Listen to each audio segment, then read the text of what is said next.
How does one fight laziness in his life, and especially when it comes into matters of worship? You know, the biggest problem we have with our worship is laziness. People don't wake up for Salat al-Fajr because of laziness. People do not continue their fasting after Ramadan because of laziness and because of its difficulty. They think it's difficult. And everything in life is like this. It's laziness that is the big problem.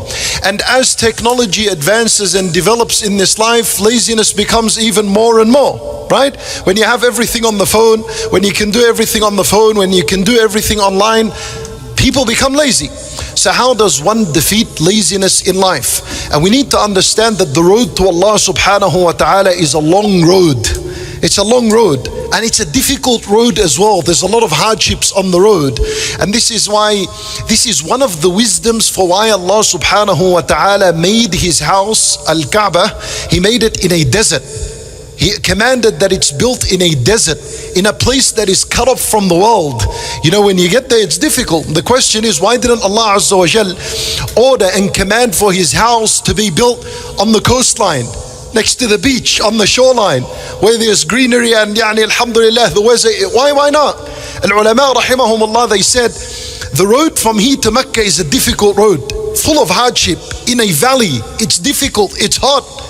This is to teach us that that is the road to Allah. The road to Allah is full of difficulty. It's just like the road to Mecca. So as you undertake this journey to Mecca, it is supposed to teach you that's the road to Allah Azza wa Jal. That's the difficulties that you'll encounter in life. So the idea is, how am I going to continue?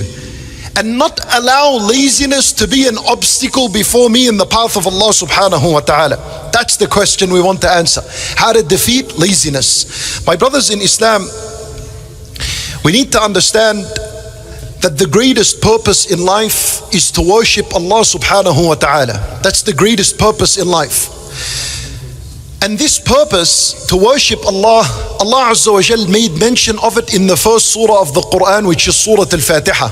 What is the central ayah in Surah Al-Fatiha? It's إِيَّاكَ نَعْبُدُ وَإِيَّاكَ نَسْتَعِينُ. That's the central ayah. This ayah in Surah Al-Fatiha is actually a summary of the entire Quran. As a matter of fact, it's a summary of the entire life of one person. إِيَّاكَ نَعْبُدُ. We have been commanded by Allah that we declare on our tongue and in our heart that you alone we worship.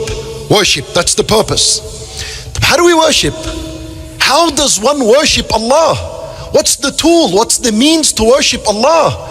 That no, worship of Allah requires dedication. It requires commitment. It cannot be affected by laziness. The second half of the ayah tells us how we're going to fulfill this purpose. And that is, وَإِيَّاكَ نَسْتَعِينُ. And you alone we seek help. Even the purpose of life is to worship Allah. Na'bud. How are we going to worship Him? What's the means of worshiping Him? You need to always keep in your mind and in your heart, إِيَّاكَ نَسْتَعِينُ. You alone we're going to seek help when worshiping you. And that is the only way you're going to fulfill the purpose of worshipping Allah Azza wa Jal. And in brief, that is the answer. That you always seek Allah subhanahu wa ta'ala's help when it comes to your worship. And this is why from the dua of Rasulullah sallallahu alayhi wa sallam, which he taught to Mu'adh ibn Jabal radiyallahu anhu, he said to him, Ya Mu'adh, inni uhibbuka fillah. Nabi sallallahu alayhi wa sallam is teaching Mu'adh something. Listen to what he teaches him. He says, فَلَا تَدَعَنَّ دُبُرَ كُلِّ صَلَاةٍ أَن تَقُولْ. He's teaching him a dua. He said to him, Oh Mu'adh, I love you for the sake of Allah.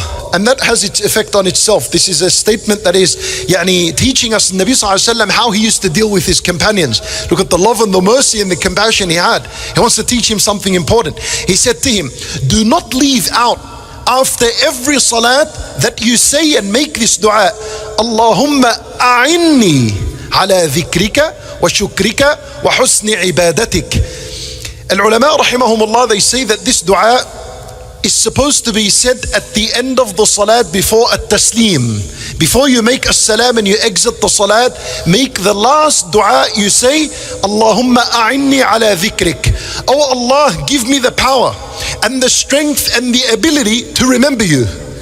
Give me the ability, because on my own I cannot do it. If I was to rely on my own ability, I would fail, because I'm lazy.